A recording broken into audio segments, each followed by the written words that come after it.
நமஸ்காரம். இன்னைக்கு விபூதி மகிமையை பத்தி பேசலாம் அப்படின்றதுக்காக இந்த வீடியோ ரெக்கார்ட் பண்ணிட்டு இருக்கேன். விபூதி, சாரம், ரக்ஷை, பஸ்மம், பசித்தம், திருநீரு அப்படின்லாம் சொல்லிட்டு இருப்பாங்க. அதெல்லாம் விபூதியை ஒவ்வொரு இடத்துல நம்ம சொல்லுவோம். இந்த விபூதி என்னவா இருக்கிறது அப்படின்னு சொல்லிட்டு பார்த்தோம் அப்படின்னா, சைவ சமயத்துல மிக மிக இன்றியமையாது இந்த விபூதி. சைவ சமயம் அப்படின்னா என்ன? சைவ சமயத்துல யாரை வழிபாடு பண்றோம்?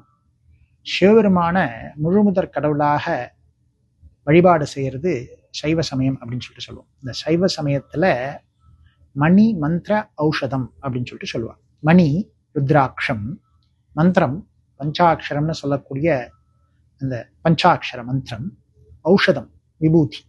இந்த மூணு ரொம்ப முக்கியமானது. மணி மந்திர ஔஷதமா இருக்கிறது. இதுல பார்த்தோம் அப்படின்னா, மந்திரமாவது நீரு, வானவர் மேலது நீரு, சுந்தரமாவது நீரு, துதிக்கப்படுவது நீர் அப்படின்னு சொல்லிட்டு திருநீற்று பதிகத்துல திருஞான சம்பந்தர் சொல்றார். நம்ம சொல்லக்கூடிய மந்திரம் எல்லாமே என்னன்னா திருநீரு தான். அதுக்கடுத்து பார்த்தோம் அப்படின்னா, வானவர் மேலது, இந்திராதி தேவர்களை விட மேலானது நம்ம நெத்தியில இட்டுக்கக்கூடிய விபூதி. சுந்தரமாவது, நமக்கு அழக தரக்கூடியது விபூதி. துதிக்கப்படுவது, விபூதிய கண்ணாப்பண்ணான்னு எடுத்து நம்ம இது பண்ணக்கூடாது. சில பேர்லாம் கோயில்ல விபூதி வாங்கிப்பா, வாங்கிட்டு என்ன பண்ணுவா அப்படின்னா நெத்திக்கு துளிட்டுன்ட்டு மீதி அப்படியே கீழே கொட்டிட்டு போயிடுவா. அப்படி பண்ணக்கூடாது, அது ரொம்ப தப்பு. ஏன்னா விபூதி பூதி ஐஸ்வர்யம் அப்படின்னு சொல்லிட்டு அமர நிகண்டுல வர்றது. அதாவது விபூதி ஒரு ஐஸ்வர்யமாம். அந்த ஐஸ்வர்யத்தை கண்ணாப்பண்ணான்னு கீழே சந்திரா மாதிரிலாம் இடப்படாது. நெத்தியில இட்டுக்கிறப்ப மேல தலையை வச்சுட்டு இட்டுக்கணும். கீழே அந்த விபூதி சிந்தப்படாது, அது தப்பு. அதனால விபூதி எவ்வளவு நமக்கு தேவையோ அவ்வளவுதான் வாங்கிக்கணும். கோவில் அதே மாதிரி போறேன் அப்படின்னா சிவாச்சாரியார் கையிலையோ அங்க இருக்கக்கூடிய குருக்கள் கையிலையோ விபூதியை வாங்கிக்கணும். அவ நம்மளோட வயசுல சின்னவாளா இருந்தாலும் கூட அந்த ஸ்தானத்துக்கு மதிப்பு கொடுத்து அவ கையில வாங்கிக்கணும். நம்மளா போய் இட்டுக்கப்படாது அப்படின்னு சொல்லிட்டு சொல்றா.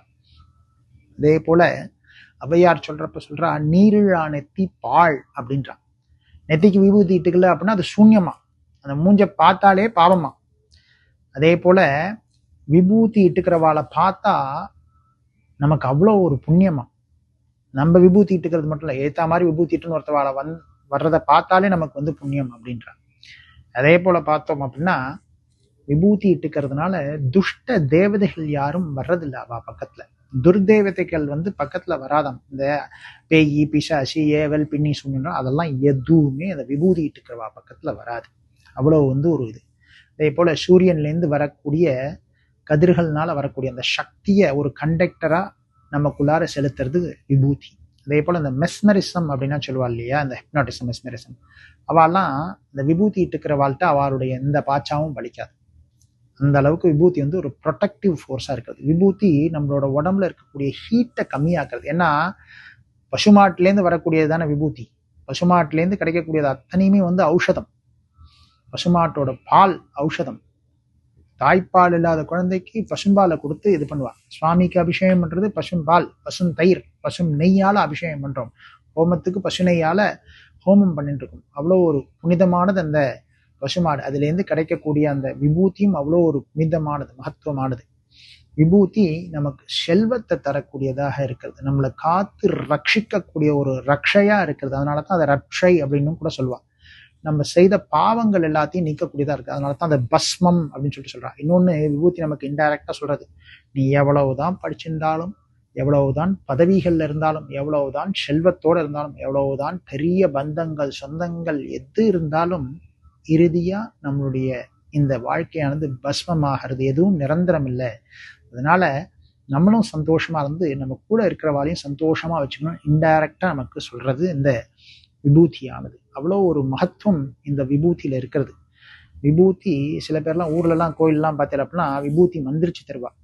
அங்க இருக்கக்கூடிய சிவாச்சாரியார் எல்லாம் என்ன பண்ணுவா, யாருக்கோ உடம்பு சரியில்லை அப்படின்னா விபூதியை மந்திரிச்சு தருவா. அந்த விபூதியை நெத்திக்கிட்டு வாய் கொடுத்தா அவளுக்கு உடம்பு குணமாறலாம் பார்த்திருக்கோம். அவ்வளோ ஒரு மந்திர சக்தி நிறைந்தது அந்த விபூதியானது. இந்த வர்மக்கலையிலையும் கூட என்ன சொல்றா அப்படின்னா, விபூதி இட்டுக்கிறதுனால கான்சென்ட்ரேஷன் இம்ப்ரூவ் ஆகிறது. அவளை ஒருமுகப்படுத்துறதுக்கு. ஏன்னா வர்மக்கலையில concentration is most important. Concentration இல்லாமல் நம்மளால வர்மக்கலை செய்ய முடியாது. அந்த கான்சன்ட்ரேஷனை இம்ப்ரூவ் பண்றது இந்த விபூதி பண்றது அப்படின்னு சொல்லிட்டு சொல்றா. அவ்வளோ ஒரு உன்னதமான அந்த விபூதி. நம்ம விபூதி இட்டுக்கிறதுக்கு சங்கோஜமே படப்படாது. இந்த விபூதி என்ன பண்ணுவா அப்படின்னா உத்தூர்ணமா இட்டுக்கிறது அப்படின்வா. சும்மா கொஞ்சோண்டு ஒரு சின்ன துளி எடுத்து அப்படி நெத்தியில ஒரு ஸ்ரீகாட்டம் இட்டுப்பா இல்லையா, அதை வந்து உத்தூர்ணமா இட்டுக்கிறது அப்படின்வா. திருப்புன்றம், இப்ப நான் ஆட்டுன்னு இருக்கேன் இல்லையா, 3 பட்டை ஆட்டுன்னு இருக்கேன் இல்லையா, அதை மாதிரி இட்டுக்கிறது திருப்புன்றம் அப்படின்வா. அதே போல இந்த விபூதி இட்டுட்டோம்னா விபூதிக்கு மேல சந்தனகுமம் வச்சுக்கூடாது. நான் போயிட்டுருக்கேன் பார்த்தீங்களா, விபூதி அதுக்கு கீழே சந்தனம் அதுக்கு கீழே குமம் அப்படிதான் வச்சுக்கணும். விபூதிக்கு நடுவில் சந்தனத்தை இட்டுக்கிறது இல்லை அதுக்கு நடுவில் குங்குமத்தை இட்டுக்கிறது அப்படிலாம் பண்ணக்கூடாது. ஏன்னா விபூதி அதுக்கு மேலே எதுவும் வரக்கூடாது, விபூதி மட்டும்தான் இருக்கணும். ஏன்னா மேன்மையானது விபூதி. சொல்லியிருக்கேன் இல்லையா, வானவர் மேலது நீர். அப்பேற்பட்ட அந்த விபூதியை எல்லாரும் இட்டுண்டு அந்த விபூதி உங்களை காத்து ரட்சிக்கணும். உங்களுடைய பாபங்கள் எல்லாத்தையும் பஸ்மமாக்கி உங்களுக்கு நல்ல ஒரு வாழ்க்கையை அந்த சிவபெருமான் தர்றதுக்கு இந்த விபூதி நம்ம சிவ சின்னத்தோட என்னென்னைக்கும் இருந்து அந்த சிவபெருமானுடைய அருளை பெறணும்னு எல்லாம் வல்ல துணி பிரதாம்பிகா சமேத தாளபுரீஸ்வர பெருமான பிரார்த்தனை பண்ணிக்கிறேன். நமஸ்காரம்.